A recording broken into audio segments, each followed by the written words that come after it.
started the recording. So like the point of this video, I think, I just wanted to go over all of the heroes, like just like fundamentally all of the heroes, understand their roles, what they do well, and how you can screw it up as easily as possible. Like I want you guys to understand like common mistakes on like a lot of heroes in this game. Not so much like literally just the basics of how to use your spells or like abilities, whatever you guys call them. I'm gonna get flamed already. This isn't gonna be a 10-minute video. It's probably like 2 hours. If you're looking for a 10-minute how to get better at Overwatch video, this is not for you. It will never be for you. You can unsub to my YouTube right now. But if you want to get better and you want to understand the basics of Overwatch, like literally the basics of Overwatch, you can watch this whole thing. And that's the goal here. I'm not going to give you your tricks to how to get from platinum to diamond in 10 simple steps. No, I want you to understand how to play 76, how to play Tracer, why you should pick Mcree. Just live your life.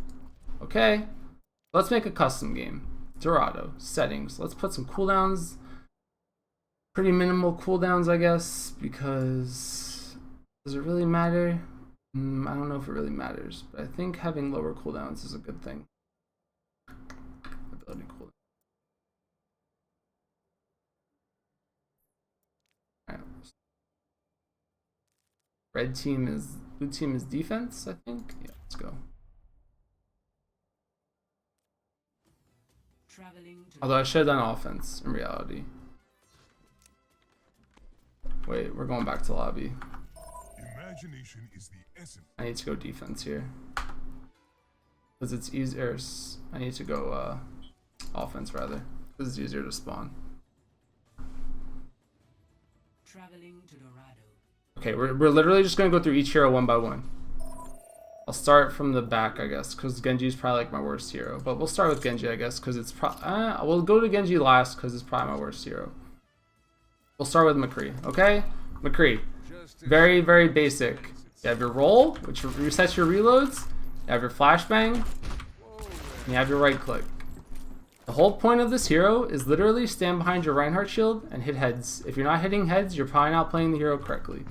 It's not exactly, I would say this is probably the easiest hero in terms of just aim. I think that there's some players who can't track. If you can't track, Mcree's probably your hero.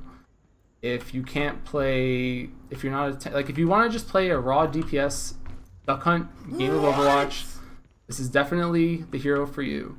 But point being, he's very good at flanking because he has like probably the best 1v1 ability in the game in the flashbang. And he's also like probably the strongest damage dealer that doesn't like without ults from most ranges. Because he's decent, he's very good at close range, he's very good at medium range, and even his long range isn't bad. Let's go check out the hero roster just for a second. I'm not gonna spend like 3 hours on each hero because obviously this video will go forever, but let's just talk about the heroes that he's good against. Pharah, probably the biggest counter to Pharah in the game. People think 76 is Widowmaker, obviously, but I think consistently the easiest hero to kill a Pharah with is Mcree. Reaper, same thing. The biggest thing you have to realize with Mcree is that flashbang cancels ults, and that's what makes him probably one of the more consistent heroes to play. There's so many abilities in the game that just get canceled by stuns. Like Whole Hog gets canceled. Is it like an enemy high noon will get canceled? You can stop a Genji during his Dragon Blade. You can stop a Reaper during his spin. Like, you don't cancel some ults because some ults are like channeled, some ults aren't channeled. But for the non-channeling ults, just the ability to like cancel someone's movement is very strong. Like Tracer, he's probably the best counter to Tracer, or most reliable outside of another Tracer. Probably most reliable against Sombra, Mei. Like, there's so many heroes that rely on movement, and Mcree's the best at taking that away. You can cancel a Reinhardt charge, you can cancel a Roadhog hook combo. You can stop a Mei from using her ice block. Like, there's so many reasons to pick Mcree. And I think if you're in that lower, a bit like that lower skill gap, and you think you have good aim, this is probably the hero for you. Okay, let's go Pharah. Pharah, she's different. She's probably overpowered at low ranks just because people have lower hit scan ability, and spam rockets are just very strong, as well as the ability to just like get high ground. I think people underestimate in this game how important high ground is. there's so many heroes in this game that can't get high ground. You have to realize, like, it sounds really fundamental, but like if you're a Mcree up here, like if you're a Mcree, like say I'm a Mcree right now, just for argument's sake, there's not many heroes that can contest you up there. There's like Pharah who can like conk you off, there's Winston, there's D.va, but you'll notice in a lot of compositions, like people will be running Ana, they'll be running Mcree, they'll be running Roadhog, they'll be running Reinhardt, Zarya, all these heroes that literally can't go up in the air. And it's important to note when like your hero has high ground potential, because there's not a lot of heroes that give it to you. And there's going to be times in this game where like a 76 will just be sitting on high ground, or a Mcree will be sitting on high ground, or an Ana will be sitting on high ground. You have to realize that like some heroes, like you need to switch heroes to become a hero that can knock them off the high ground, because some heroes with high ground is just way too powerful to let be ignored. But back to the abilities, I guess. Shift, like you fly around. The concussive grenade you can use for movement. You can use to knock people off ledges. The one thing I will say though is that Pharah's ult, Barrage, is probably one of the weaker ones in the game in terms of just like using it and being successful with it. You can generally get a kill or two, but I see a lot of Pharahs like afraid to use their Barrage because they think that they need to get like this crazy 5-man play of the game. I honestly think that the best usage for Barrage is to, you can literally use it to break a Reinhardt shield if you need to. You can use it to solo kill an Ana if you see her out of position. There's so many ways to cancel a Barrage that unless you have a really good Zarya player with you, then there's no point in even worrying about it.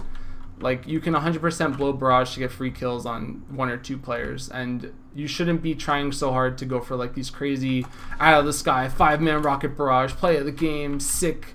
Like, you're gonna get sleep darted, you're gonna get shot out of the sky, you're standing still, it's just bad. That's Pharah. Okay, Reaper. Reaper fell out of meta. Unfortunately, you have your shift. Your shift is actually really strong. It allows you to like go to health packs. I think Reaper is one of the best heroes in the game at just like getting a health pack. If you're out of position and you're in a fight that you can't win, you just hit shift and you go hit a health pack. If you chase a Reaper and he has like positional advantage on you, like 2 shots will kill most heroes in the game. I think there's only like 3 or 4, maybe 5 that don't get that will survive 2 really good shots from a Reaper. Teleport, it's one of the harder, I think, abilities to use because it's very audible for the enemy team. It's more of a repositioning thing and like just being annoying. Like, you use it to set yourself up generally for ults when the enemy team is dead, as well as just get out of spawn faster and stuff. You can use it in combat or like aggressively if you have a Zarya to bubble you, but the thing you have to remember is that when you teleport, you can take damage as soon as you land. Like, there's like a moment where you can't move, you can't use abilities, but you can still take damage. So sometimes teleporting will get you killed. And just using teleport willy-nilly into enemy teams is not good. But using it as an escape if someone's chasing you and maybe you know that they don't have the damage to kill you is really, really good. The animation is actually pretty short. But yeah, you should be using this to get to a health pack. You move slightly faster than normal. And his passive to pick up souls is also very strong, where if you kill somebody, you get HP back. That's just life. His ult, also Death Blossom. I wish I set cooldowns lower on ults, but it does damage in AoE. It's channeled. If it gets flashbanged, it's over. If it gets stunned, it's over. You don't get any refunds anymore. That's Reaper. Okay, 76. This is like probably the hero you should go to if you want to get better at Overwatch. Just not really better at Overwatch, just better at aiming. If the thing with 76 you have to realize is that he's awful at close range engagements. He wasn't made to be a close range hero, and he's best used in an advantageous high ground position where the enemy team actually can't get to you. You want to use his sprint more or less to get away from heroes, not get closer to them. There's like very few situations where you should be running at somebody at 76. Like maybe you're chasing a kill, maybe you want to get away from a health pack, all this stuff. You really don't want to run this hero in people's faces. You always want to keep high ground, you always want to keep distance, and you always want to hit headshots. Helix Rocket does I think 100 damage flat. You should spam it honestly off cooldown. It depends on the enemy composition. If there's heroes that like you can easily kill with Helix Rocket, you should save it for a last hit. I think one mistake I see people do is they think that they should use it as a finisher. But opening with it is also really strong because you can knock people into the air, which makes it easier to hit them, stuff like that. Another important thing and mistake that I see a lot of 76s do is they'll like turn a corner and just immediately pop heal station when they're at full health. I think that this is really bad. The cooldown's not super standable. I think it's like, what, 8 seconds on heal station? I don't know. Let's see. Yeah, it's 8 seconds. You build ult with it, and it makes you like super tanky. He has 200 HP, but with heal station, his effective HP is probably close to like 400. So you want to always have that at your like disposal, and it's really good for solo queue if you're trying to climb, because you won't have to worry so much about your Ana healing you or like your Lucio being in position, because you arguably have your own speed boost, you have your own heal, and then you have attack visor, which is an aimbot that just shoots all your bullets at whatever's closest to you or whatever your crosshair is closest. The best way to use aimbot is generally from high ground. You don't ever really want to be on the ground using aimbot. Like even if you aimbot it right here, there's all this stuff in your way. You always want to take like the highest vantage point you can find. You can rocket jump to get in position and like zone with it even, but that's that. Oh, I did 50%. It's 16%. Yeah, I lied. It's 16-second cooldown. You don't want to spam healing station at all. Like, it's on a high cooldown, and you want to use it to build your ult, and you want to use it to like keep yourself alive. You shouldn't be like, oh my god, turn a corner, heal station. It should be like, where's my Ana? Is the Winston low? Like, is my Reinhardt low? Should I use this to save my team? You don't want to waste it, because it's really powerful and it can win a fight by itself. If you're pushing like a Koth map and your team is taking damage and you just pop this on your Reinhardt, like that'll actually win you fights sometimes. And it'll build your ult. So if you build your ult, that's also good. Okay, Sombra. Sombra's really weird. Her playstyle, you would think she's a DPS hero. She's not super DPS heavy though. Her gun has really awful spread, as you can see. Like, I'm standing at medium range. I put my crosshair on this wall. Bullets are everywhere. I back up even like a couple feet and suddenly like these bullets are going nowhere near my crosshair. Her damage isn't consistent unless you're at super close range, where it's arguably hardest to hit people. Hacks should always be used on health packs. Like, you should always find a health pack that you're going to abuse. Because the general gameplay style for Sombra is like you hack a health pack, you throw your translocator on it, you go like dive bomb into the enemy team, maybe find a support, try to 1v1 a support with your gun, take some damage, and then go back to your health pack. Every time you pick up a health pack, you get ult percentage. Every time someone on your team picks up one of your hacked health packs, you get ult percentage. I think she has the fastest ult in the game right now in terms of ability to build it.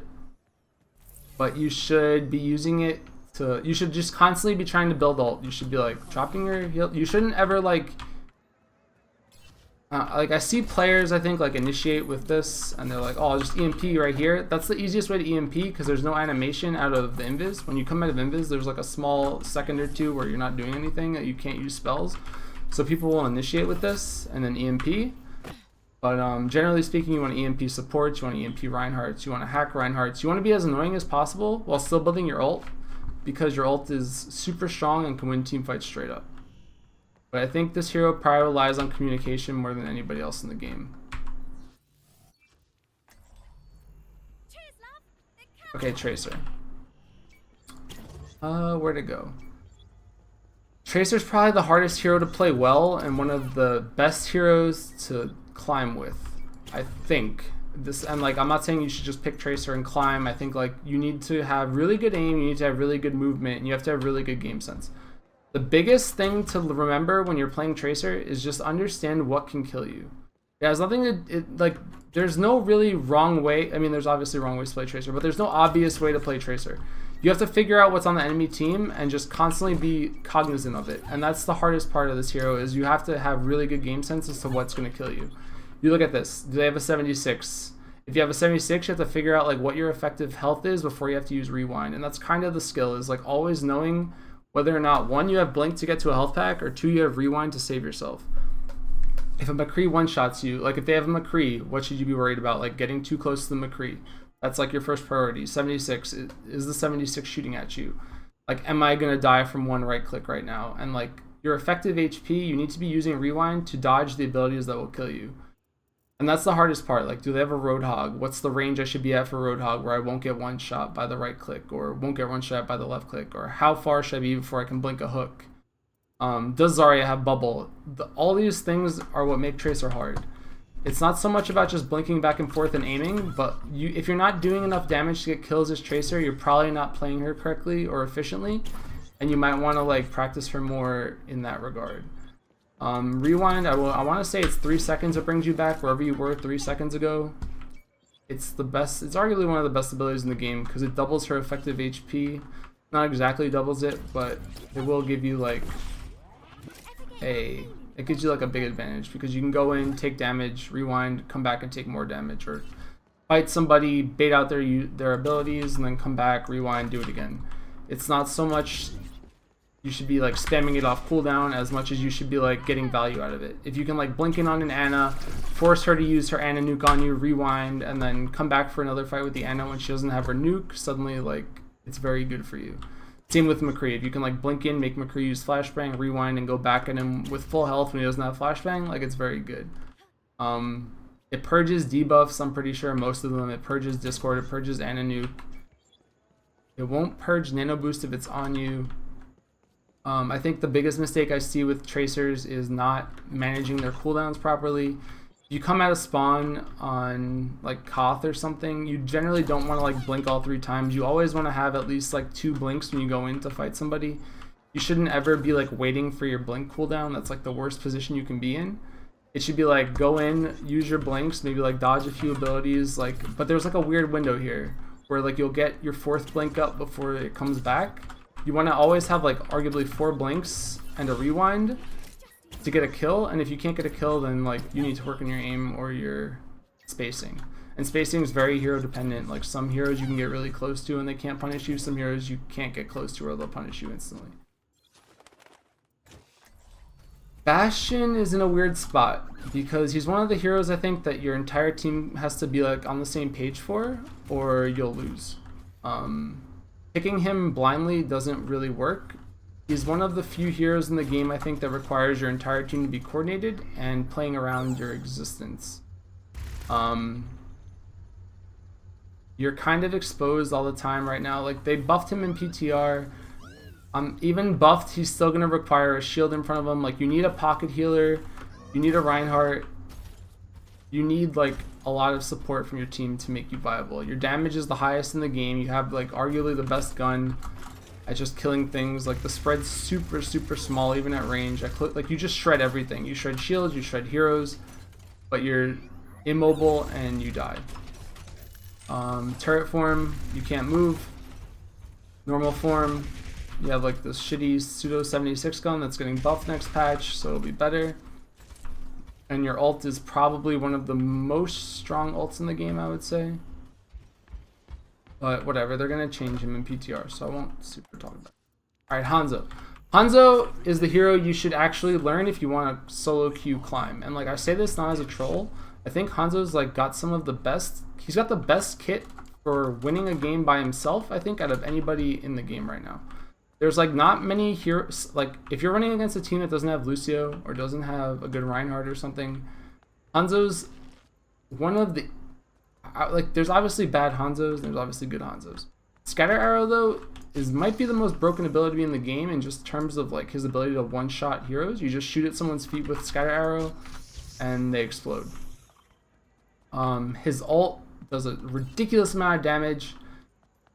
You should arguably spam it as often as possible because it's pretty easy to get. If you're at low levels, if you're in like platinum below, diamond below, anything, you can like he doesn't have any reload animation, he doesn't have an ammo limit. You can just spam shields. If you hit a random head, you get a kill. If you hit a random scar arrow, you get a kill. And wall hacks on 20-second cooldown, really good. Your teammates will thank you. If you see a Hanzo on your team, you should pick Roadhog. For the wall hacks, like there's so many reasons why Hanzo's good. It's just you have to be able to aim, and if you can't aim, you're gonna suck, and that's the problem. The hero is very powerful though. It can one-shot most of the DPS heroes, if not all of them, and that's why Hanzo's good. The Junkrat. Junkrat was pretty popular on some maps. The thing you have to remember with Junkrat is that his damage isn't consistent. You can pound Reinhardt shields on defense, like say you're holding this choke. This is probably one of the only maps where like he's super like viable. It's just you have to realize that you only have 6 heroes on your team when you pick him, and he's very, very countered by heroes that like have better range and hit scan and like high ground. Like if you're playing against a Pharah just dumpsters you. There's not much you can do against Pharah. You can obviously like hit a pipe or something on her, but conceptually it's way harder to hit a pipe shooting up than it is to shoot a rocket shooting down. He's probably the most countered hero in the game in terms of like, oh, I see a Junkrat, I'll go Pharah. Oh, I see a Junkrat, I'll go Zarya. He's just hard to run. I wouldn't recommend him for like trying to climb necessarily. Like I could talk about why he helps enemy team build ults or like support ults and stuff. He's good at shield breaking, and like if the enemy team just can't run Pharah, maybe he's fine, but you have your trap here. Catches people in it, they can't move, they can't cast movement abilities. And then you have the remote mine, helps you move around, you can jump around with it. You can get from A to B, you can get high ground to spam, you can like use it to get kills. I think it's 100 or 120 damage flat. If you hit it, it's good. Riptire, also one of the least consistent ults in the game. Alright, Mei. Mei's weird. I think Mei has one of the highest skill caps in the game in terms of just using really efficiently. Season 3, she hasn't been seeing much play, more or less because her ult is really slow now to build and her damage isn't super high anymore. Generally speaking, Mei might be the easiest hero to climb with at lower ranks because you can punish players for being out of position super easily. And that's her strength. Her strength isn't like deathmatching you, it's not running at you with her left click. It's just finding that player on the enemy team that's grossly out of position, putting up a wall, and then just running at them. If you can get really good at placing walls, it'll win you games by itself. You actually won't have to do anything else. Mei is very, very consistently strong. I think players have to get better at her.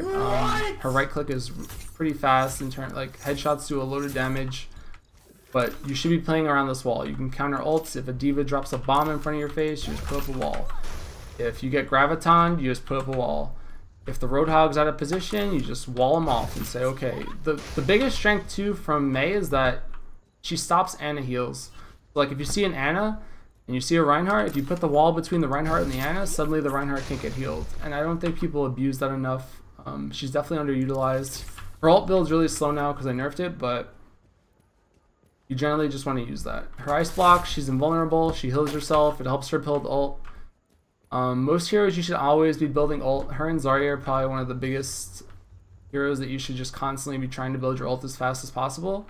And what that means is just like you can eat spam from choke if you want, so you can heal yourself. Like it'll help you build ult. You should just be spamming right clicks all the time. If there's nothing on your screen, just like hoping maybe you get like a lucky headshot. But Mei is very powerful at close range. Her long range isn't super good, but she has gap closers with the wall to like force you to take bad fights. Torbjorn.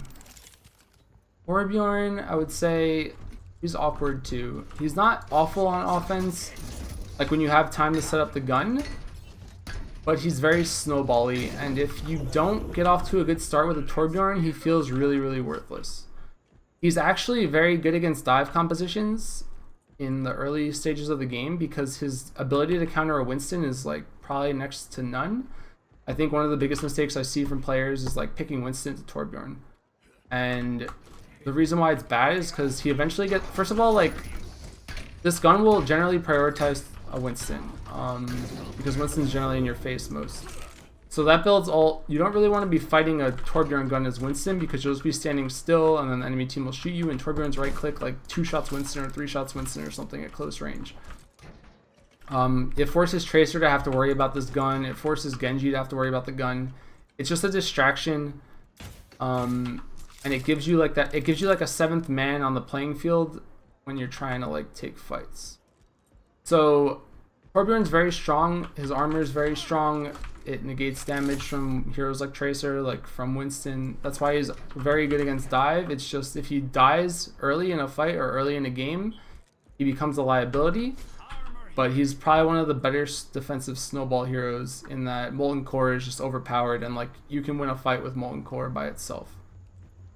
But you want to put your gun somewhere where it can't be killed easily. If they have a Pharah, you have to worry about that. He's counterable. Zarya is very good against him because you can just shred through the armor and shred through the gun. You can like use the gun to build damage. You can go Pharah and outrange the gun, shoot the gun down. He definitely has weaknesses, but he's very good in the right situation. The Widowmaker. Widowmaker, very aim reliant. If your aim is bad, you probably shouldn't pick Widowmaker.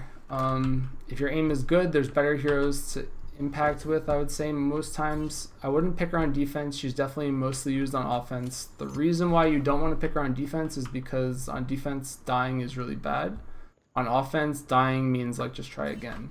So if you can like get a pick on defense, if you can get a pick on offense on this map or something, like suddenly you open up a lot of room for your team. But if you die, it's not that bad because you'll just like respawn and come back. Like that's really just kind of the offensive concept, is if you mess up a fight, you can do it again. You can try again. If you're on defense and you mess up a fight, you don't really get that. You don't get that opportunity. You generally just lose the point for the map. So you don't want to pick heroes that are liabilities. Generally on defense, and she's definitely one of them. But her headshots are very strong. The grapple hook is very strong. It helps you escape. The Widow Mine is also very good because you can put it where maybe someone's gonna flank you. It'll stop a flank coming. Like you'll know a flank's coming. Like, oh, I'm looking over here, but my Widow Mine just went off. Maybe there's a Genji, or maybe there's a Tracer, or maybe there's all these different ways to flank. But that's why she used to be seen as overpowered, because like she's a sniper that has anti-flank mechanics. All right, we'll go back to Genji. Genji is a weird hero depending on what you're playing against. He's not super reliable against tanks in terms of just like getting kills without ult, but Dragon Blade's probably one of the strongest abilities in the game in terms of just raw damage output and potential. He has wall climb, he has dash, he has the reflect. He has right click with shurikens, he has left click with shurikens, he has animation canceling. Like, you can do all this weird stuff with him that you can't do with other heroes. Generally, you want to poke, and be as annoying as possible. Harass until you see someone's low, and then go in for the dash kill. Go for like the right click dash combo, melee whenever you can. He does so much damage, it's just sometimes he feels like he's tickling you. And the biggest component to him, I would say, is movement and just abusing the double jump and abusing the wall climb. Wall climb makes you super hard to hit. Double jump makes you super hard to hit. The reflect gives you like seconds of invulnerability. Obviously, some abilities go through the reflect, but for the most part, if players have bad aim, Genji's a very good hero because you can double jump on their head, you can double jump over them, you can climb walls, you can dash out, you can dash in, you can Dragon Blade. He's like, I mean, he's a cyborg ninja, he does what he wants, right? So, I mean, that's Genji. Dashing and getting kills resets your dash cooldown. Cooldown's pretty high, it's 8 seconds basically, or at like normal speed. I have everything at 50% right now, but you want to use him to finish kills. You want to like poke, and then go for finishes. You don't really want to dash in unless you're going to get a kill. Let me show the lobby. I have to restart the lobby because it's going to run out of time. Traveling to Dorado. Back to D.va. D.va's like, I don't know how to explain it. She's one of those heroes that can seem really powerful and then like can also seem really underwhelming. She's like very reliant on the enemy composition being specific in terms of like what it does. Since I nerfed her armor, she's not really that good against a lot of the heroes she used to be good against. She used to be very good against Winston because the armor would negate a lot of the LG damage. She used to be really good against 76 because of the armor again, but now that the armor's gone, she kind of just eats damage. Her strength is in her matrix, just the ability to remove projectiles and bullets from the game.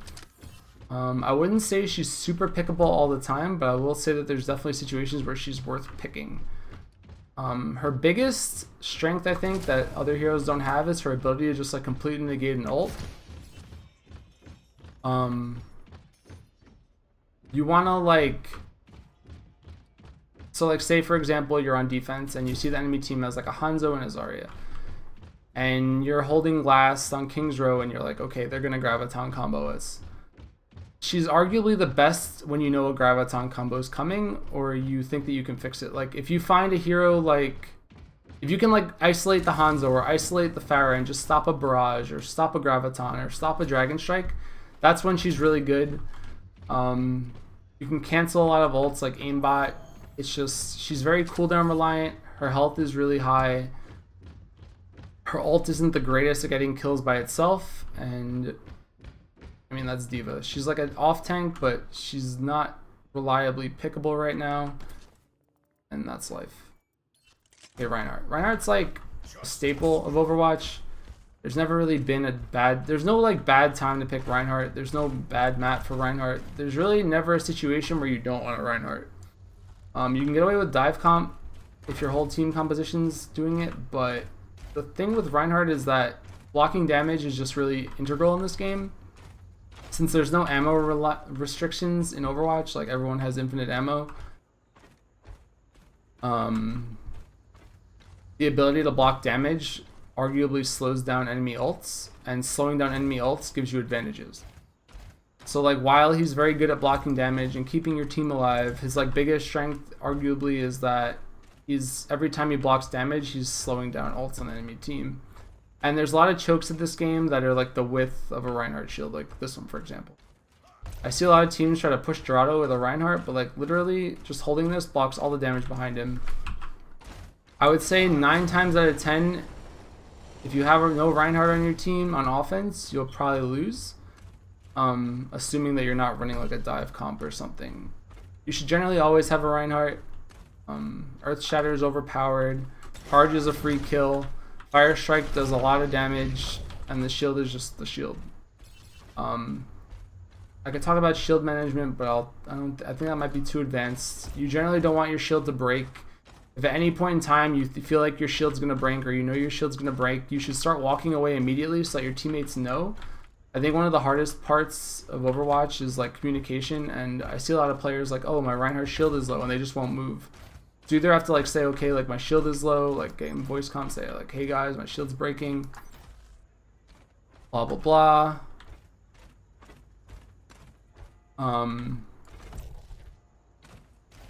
You don't really ever want to be in a position where you drop your shield and then like have to worry about like a Roadhog hook or something. That's like one of the biggest mistakes I think people make, is not dropping it around cooldowns or not being in position to drop it. You generally don't want to drop it unless like you're gonna get a good fire strike off, unless you're gonna get a good charge off, unless like all these different ways that you can get damage out or get your shield back, but you don't want to bait your team with it, and that's it.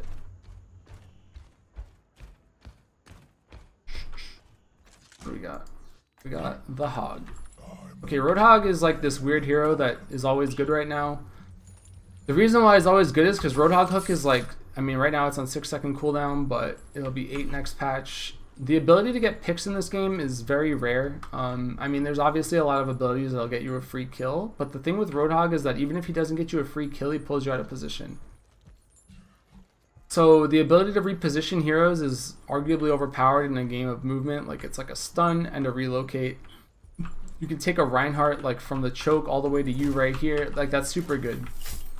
His right click is only effective at certain ranges. You don't want to be too close or else he'll do like a solid 50 damage and do nothing.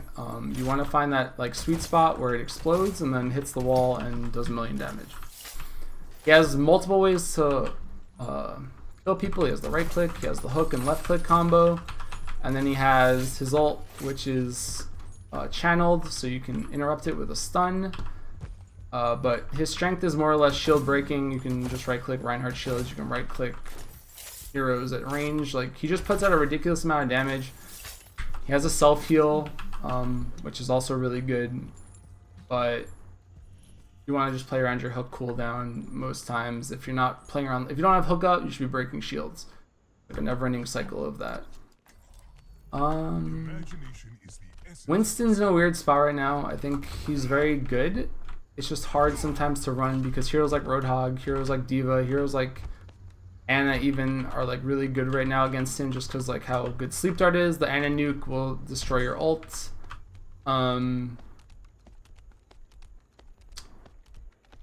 He doesn't put out the greatest damage. He's just like a very good disruptor. His strength is arguably in his bubble. The bubble blocks healing. I don't think enough people realize that like shields block healing in this game. If there's like a Reinhardt shield between your Lucio and a player, the Lucio won't heal them. Same thing with the bubble. You want to use the bubble to isolate supports and stop healing auras and passive auras. I think you can also block 76's heal station because it's LOS. He's really good against squishy heroes, but he's not really good against heroes with high movement. Like 76 and Mcree is probably his easiest targets, Anna to an extent. But he has a very high HP pool, but he doesn't have the greatest damage output, so it's hard to like run him sometimes. But yeah, you pretty much just want to play around your bubble cooldown, you want to play around your jump cooldowns. If you don't have bubble up, you shouldn't be jumping in. If you don't have jump up, you shouldn't be using your bubble. You want to like isolate supports, isolate squishy heroes, and take them out by yourself, but you want to do it in such a way that your cooldowns are in your favor. If you don't have a jump to escape or a bubble to save you, you're just food, and you should always just use your bubbles. Like, play around your cooldowns. I mean, you could say that about every hero, but I think Winston's one of the easiest ones to like mess it up. Okay, Zarya, probably the strongest hero in the game in my eyes. I mean, I've been playing her since Season 1. I think there's never been a time where I didn't want to play her. I think whenever you have a Zarya on your team, it just gives you freedom to make riskier and like more ballsy plays. Her shields are very, very strong. They cancel so many abilities in this game. If your Anna gets flashbanged, you just bubble her. If your Reinhardt gets charged, you bubble him. You block all this damage and you get damage yourself. I think the biggest mistake I see people make with Zarya is they just don't try to build their ult fast enough. If you're on defense or something and you get a team wipe and you're at like 50% charge, you should just get really aggressive. Try to like get ult charge. At all costs, just get ult charge. Because your ult is the best ult in the game, arguably. It's a massive AoE, sucks people in, stacks them up for other abilities and damage, and like you should always be consciously trying to build your ult. Whenever you have high charge, it's completely valid to ask for nano boost. It's completely valid to like ask for pocket heals. You should play this hero like a DPS, unless maybe you have like one support and your support's like really struggling to keep everyone alive. But more or less, you can be very aggressive with this hero. You have a massive HP pool. If you take damage, your shields will all regen. Like, you should abuse this. You should go in, take damage, use your bubble, and then while you have bubble up, your shields will regen. And then while your shields regen, your bubble goes down, suddenly you have 400 HP again. She's very good at taking damage, doing damage, and like surviving. You can use this to jump around. You can like make some cute little trick jumps with her, but more or less, you want to abuse your bubble in such a way that you get value out of your shield. I think the biggest mistake I see people make with Zarya is that they bubble players off cooldown. Like, you shouldn't just be like, oh, I have bubble, I should just use it. No, you should be like, oh, my Genji's taking damage. You generally don't want to bubble someone that's full health unless they're like being charged or comboed or like a high noon or something. You know, like you want to bait the enemy team into choosing between shooting your bubble and shooting the hero. If someone's at full health and they're bubbled, the enemy team's just going to stop shooting at them. If your Mcree's at like 75 HP and he's fighting a Reaper, the Reaper has to choose now, I either have to break this bubble and kill the Mcree, or I have to ignore him. And most times, when you see, like when someone on the enemy team has started shooting someone on your team, they don't stop. Like, it's in their mind, like they just become like this rabid dog and they say like, I'm going to kill this guy no matter what. And that's when Zarya is at her best, because you want to use that bubble to, first of all, it'll block that damage, it'll save that person's life, and it gives your healers time to heal that player as well. So like, if your Genji's at 50% HP and he's fighting a Reaper or a Winston, the Winston in his head is like, I'm going to kill this guy, and he'll just keep shooting your bubble, which is giving you charge. And then he's also, what's the word? Like, it gives your Anna time to change, like turn the tide of the fight. Now he has bubble, maybe he gets Anna nuke, maybe he gets healed. You should never use bubble on someone at full HP unless they're going to get one shot, arguably. For your self bubble too, you don't want to like run in and you want to do like the same thing with yourself. Like, you want to take damage as Zarya to get your HP sub 200 or close to 200. Like, if you'll see here, like I'll get my, like this is when you want to use bubble, when you're like at this threshold-ish. Because what happens now is the enemy team sees, oh, that Zarya is low. You bubble yourself, and then suddenly your shields will start regenerating automatically. And suddenly, like, you go from having 200 effective HP to 400 effective HP to like 600 because you abuse the regen from the shield, you abuse the bubble, and then you abuse the health that you had. And again, it baits that player into thinking, oh, Zarya has 200 HP. If I just kill the bubble, I can kill the Zarya. But suddenly, like, your shields are regenning, your Ana might be healing you. You don't want to just spam bubble because you have bubble. You want to use it as efficiently as possible to maximize your effective HP as well as gain damage for yourself. I think another thing that you should do is like gravitons. You should always look at the enemy composition and figure out what's going to screw up your graviton. Do they have a Genji? Do they have a D.va? Is there a Zenyatta? Does the Zenyatta have trans? Do they have sound barrier? Should I worry about, like, it's your job to figure out what's good against your ults, and this goes for all heroes. You should figure out what's going to counter your ult at any given time and find a way to deal with that. If you're a Zarya player and you have Graviton plus Dragon Strike combo, you shouldn't be like, oh, I have Dragon Strike combo. Like, if they have a Zenyatta, you should 100% be trying to kill that Zenyatta. You want to find what's going to counter your abilities and then take them out of the game. Same thing goes for heroes, obviously. If you have like a Pharah on your team and they have a 76, you can stay Pharah, but maybe someone else on your team should go Winston. That's kind of the point. Like, you want to figure out what hero is going to cause your team the most trouble at any given time and focus that hero first. And that's why I don't really like the idea of like, who should I prioritize first in the fight? It's very situational on the ults. It's very situational on the positioning. A lot of things. I don't know. Ana. Ana is Ana.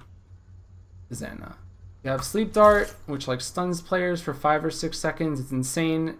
The cooldown's like 12 seconds. You should generally save it for times when you need it. I mean, that sounds dumb to say, but sometimes people will spam it and then they won't have it when they need it. If one of your teammates gets hooked, you can cancel the hook by sleeping the Roadhog. If you have a Tracer on you, maybe you Sleep Dart the Tracer. If the enemy Mcree is popping High Noon, drop a Sleep Dart into him. Winston's on you, Sleep Dart him. There's so many reasons to use Sleep Dart. The thing is, you always want to like have it when you need it. Same goes for Ana Nuke. I think one thing I see players do that's really dumb is like they'll use Nuke not to get heals out, but to like go for the purple. The issue with the purple is more or less that the strength is that you can save your teammates. In an ideal world, you'll hit an enemy and a teammate with a nuke every single time. That's like your perfect scenario. Because then you're getting heals out, you're stopping enemy heals, and you're screwing someone over, and like it completely turns a fight. You have like a Reinhardt fighting a Reinhardt, like swinging. And if you can hit both Reinhardts with the nuke, you'll win the fight for your team right then and there. It's very strong. It can turn, like, it's just a lifesaver. It's arguably the most powerful ability in the game. That's just life.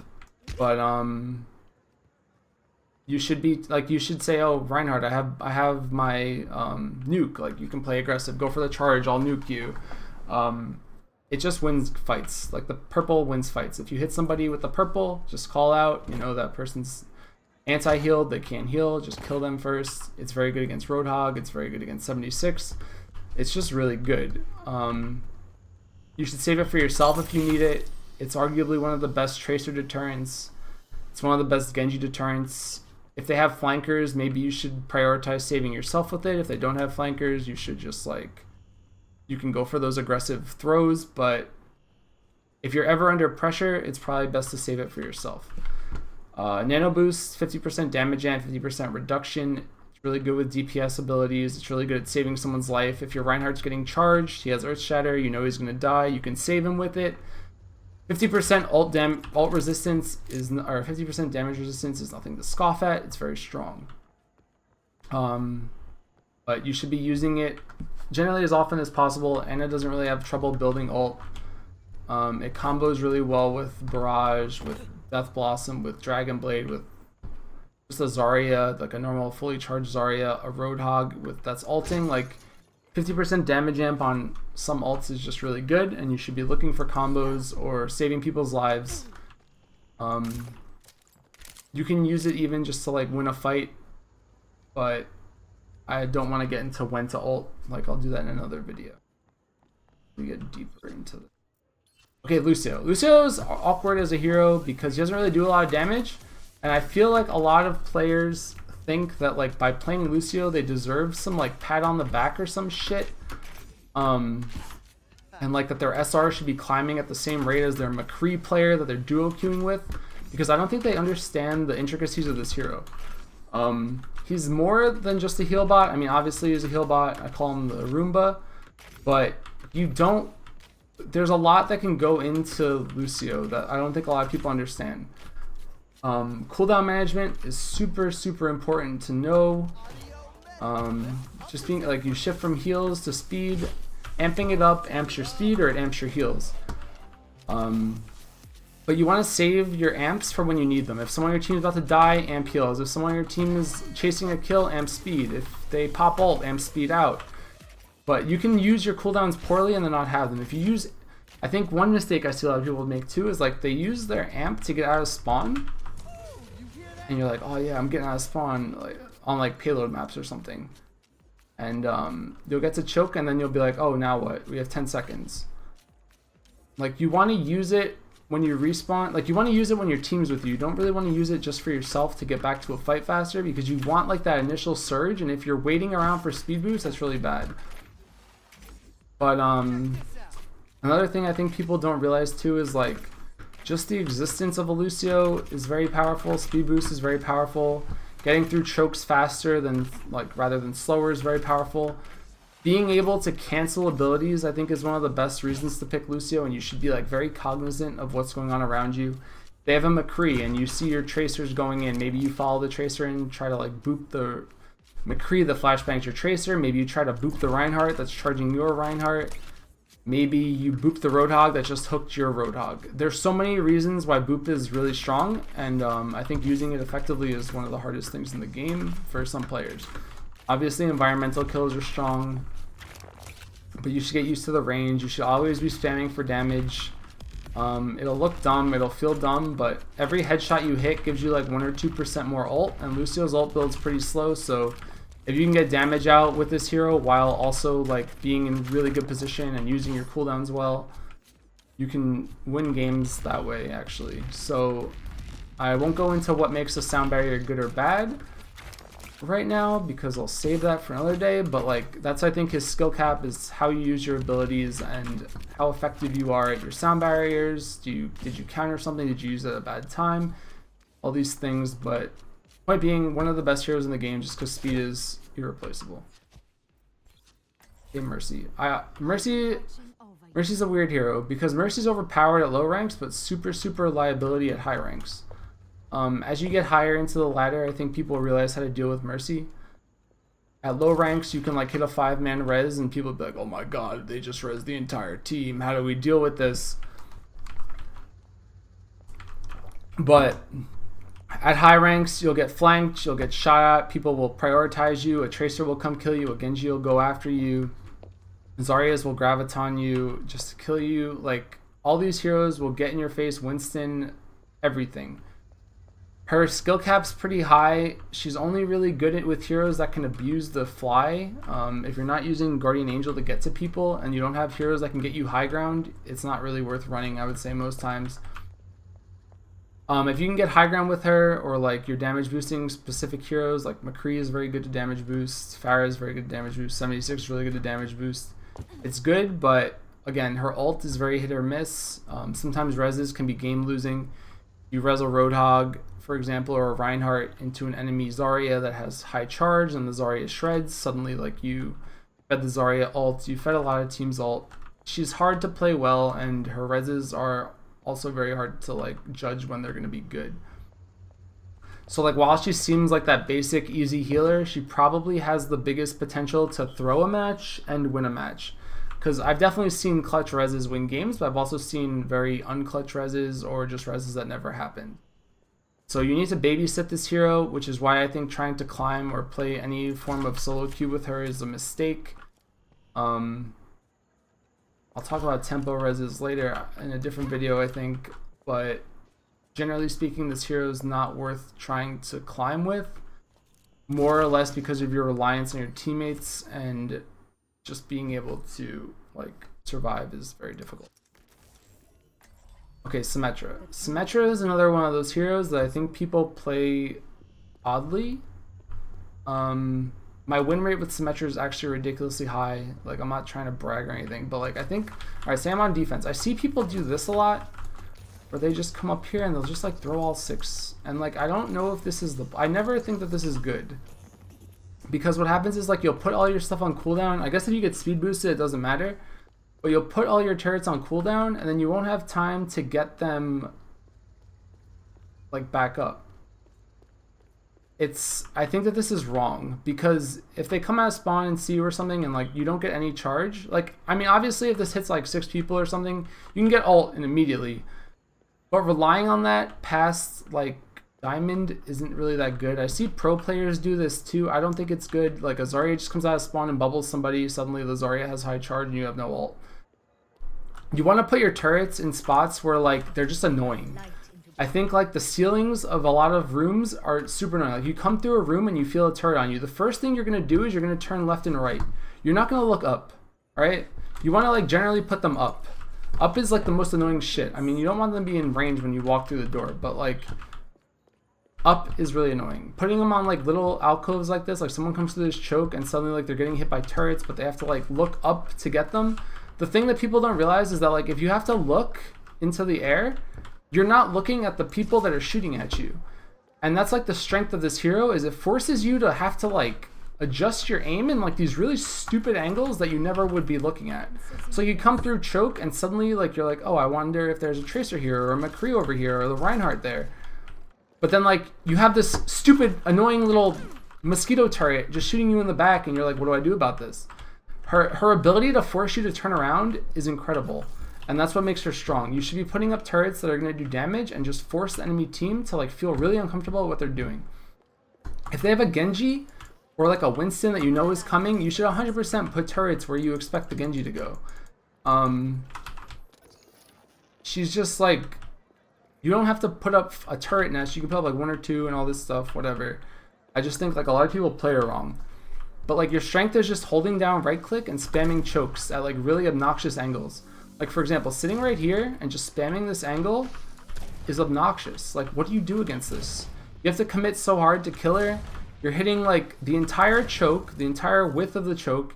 You're hitting that spawn entrance and like you're just killing, like you just kill everything. You just need to find the most obnoxious angle you can and spam it. This way, if anyone wants to kill you, they have to eat a bubble. If they eat a bubble, they're just dead. Spam your shield off cooldown if your Reinhardt's having a hard time. It's very powerful. It's not super high cooldown. I think it's like, what, 10 seconds? Yeah, it's 10 seconds. It's not that high. It's a lifesaver. Again, turret placement is very important, and I would say that ult placement is also very important. Luckily, I'm going to get ult. I'm surprised how high her passive is, because I almost have ult right now. You want to figure out what on the enemy team is going to kill your teleporter. Do they have a Genji? Do they have a tracer? Do they have a Pharah? What's the best place I can put my teleporter against, or my shield generator against those heroes? Against Pharah, I think this is my favorite spot. Against Genji, even, this is my favorite spot. You can put like turrets, like a turret or 2 right here, so the Genji can't get it. And then you put turrets like here, so the Pharah can't get it. Like, the Pharah suddenly has to deal with all these stupid turrets again, and then like you can just like spam your shield to save it. There's like, you have to like figure out what on the enemy team is going to kill your generator, and then figure out how you're going to kill your generator, like how you can protect your generator most efficiently. It's no one else's job but yours generally to protect the generator. But if they're running like flanker heroes, you need to figure out what the best place to put it is, where like a tracer is not going to get it, or a Genji is not going to get it. And then Zenyatta, falling out of favor right now. High ass DPS, left clicks do 1,000,000 damage, like headshots do 1,000,000 damage. Pretty squishy, shittiest hitbox in the game. If someone sees you and they have hit scan, you're probably dead. Zenyatta is a weird hero too, because his shield regen is very high. He has 150 HP in shield, so you can like go in, take damage, back out, regen, go back. The passive shield regen on Zenyatta is very nice, but again, like, he's very easy to kill. Because like, I feel like headshots just hit. I feel like you can't miss a bullet when you shoot a Zenyatta. That's just how the game feels to me. I don't know if everybody feels that, but You want to use Harmony Orbs on aggressive players, on aggressive teammates. You have a Genji, Harmony Orb him. You have a Winston that's taking damage, Harmony Orb him. Discord, whatever's on your screen, arguably call out your Discord targets. Your teammates will benefit greatly from knowing exactly who's taking amp damage, and pop Transcendence to win team fights. Countered by Ana, that's really the problem, I guess, with him right now, is that an Ana nuke will shut down your ult completely.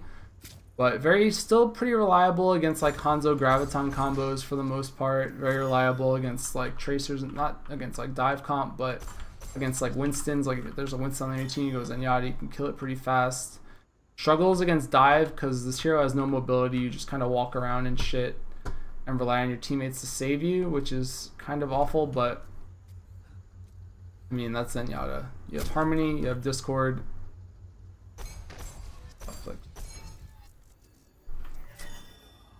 I guess what I want you to take away from this video though is like there's a lot more to each hero than this, but you want to know why you're picking a hero, you want to know what synergizes well, you want to know when your ults are good, but we'll get there eventually. I just wanted to focus on heroes for now because I feel like players are just like really inefficient at just knowing what to do with their hero.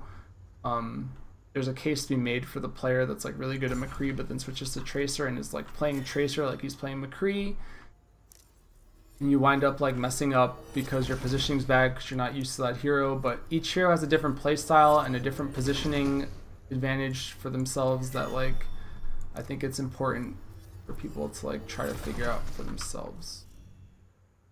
I guess my other piece of advice before this video is over: find a crosshair that works for you.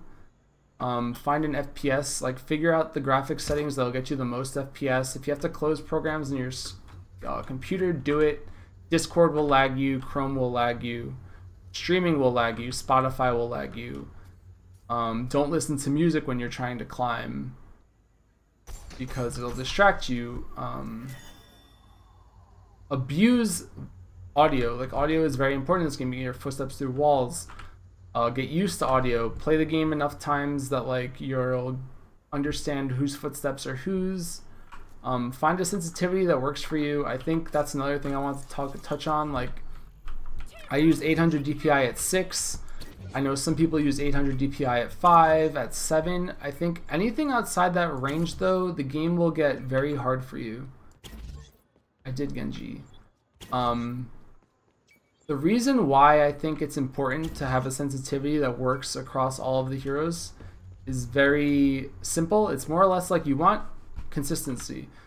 I don't think people value, like, I just want to do this for a second. Like, I don't think people value enough Taimu's videos where he'll be sober, he'll be drunk, he'll be doing whatever. He'll be playing training servers. Like, he'll just go into the practice range and he'll just hit headshots and just keep hitting headshots.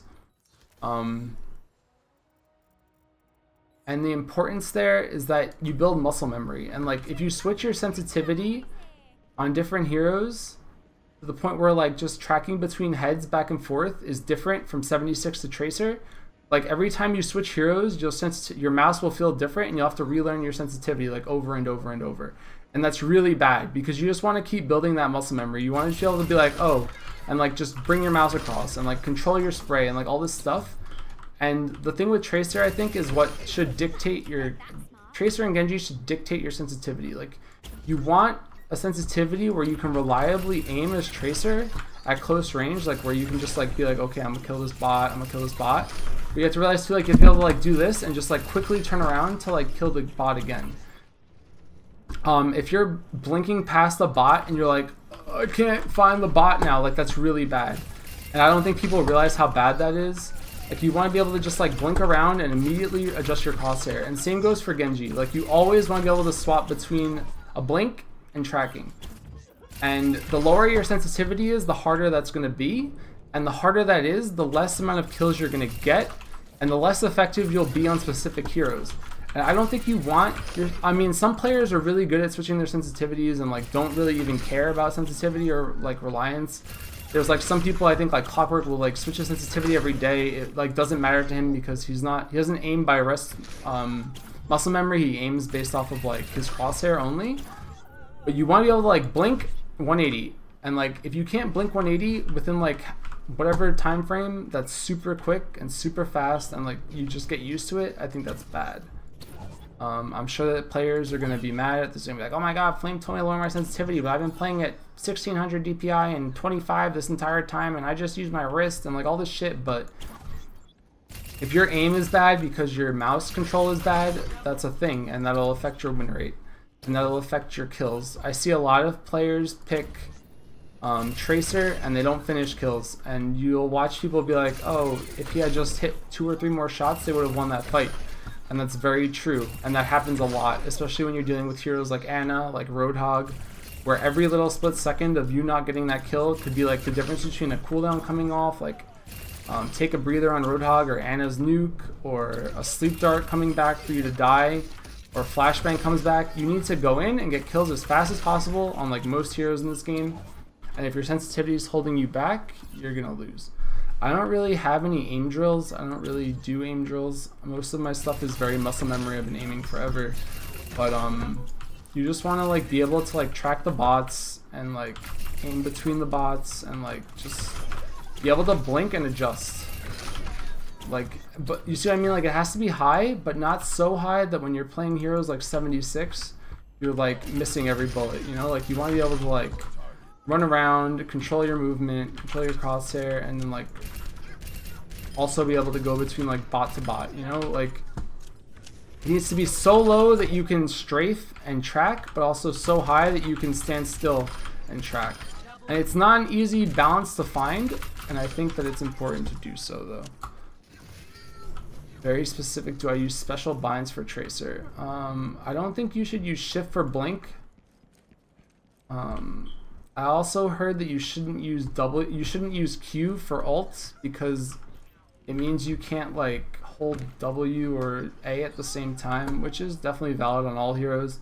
Some people bind ult to like mouse 4. I think that there's definitely validity in doing that because it means your movement and ulting can be very different. I use mouse 4 for melee. I don't feel like I have trouble hitting pulse bombs, but I know people do have trouble hitting pulse bombs. I think not being able to strafe left and ult at the same time probably makes a difference, but that's that. I guess other than that, I would say like the biggest thing that you should do if you actually want to climb, get a friend. Like get friends. If you don't have friends, like find friends, join my Discord, join anyone's Discord, look for groups, ask around. There's always gonna be someone at your SR that'll play with you. But 2 stacking is easily the best way to climb. Solo queuing as a support is a bad idea. Solo queuing as a tank, also probably a bad idea. You want to find the most efficient combos that you can and like play around them. I think the most success I've had 2 queuing is like playing with a DPS player and I just play Zarya or I play Ana, or like we'll double DPS or something, and you just combo your ults, so you make sure you don't stagger your ults, and you can win that easily. Like Zarya plus Ana is very good. Zarya plus Tracer plus Mcree plus 76. I mean, you can solo queue to GM as a support, like it's definitely fine. Like, but for the general population that's stuck in platinum, I would say. I mean, like I solo queued to top 500, but I'm not saying that like I think it's viable for everybody. I think like you can do it, it's just very hard. I think like Ana, you can definitely solo queue to top 500 as. I think as Genji, you can probably solo queue to top 576. You can solo queue to top 500. But if you want the easiest way to get out of the SR where like the game is just a shit fest, which again I do believe is like below diamond, you should just find someone to 2Q with or party up with and figure out like what's the most efficient way for me to use my ults. Can I win this fight solo? Can I coordinate my teammates? You want to expand your hero pools. You want to expand everything. Like you want to get better across the board. So I mean, that's more or less the stream, or at least my video, because I don't want to keep going. It's been like 2 hours, I think, or like an hour and a half or something. I more or less just wanted to figure out a way to like explain very, very basic concepts to everybody. But you should be, if you really want to climb, you should play more. You should stop watching 5-minute how to climb videos. You should duo queue. You should figure out why team compositions are good. You should figure out why your composition's bad. You should be able to identify what heroes you need, what heroes you don't need, what's holding you back. Watch your VODs. I mean, I said Platinum was a shit show, but like Grandmaster's a shit show. I mean, I've seen games of Grandmaster where you have like a Bastion, a Widow, a Torbjorn on attack, and like there's nothing you can do about it. Some games you're going to lose no matter what. Some games you're going to win no matter what. Some games you'll have 0 impact and win. Some games you'll have 100% impact and lose. But more or less just like keep grinding, keep watching, and get better. I mean, I'm just going to end this video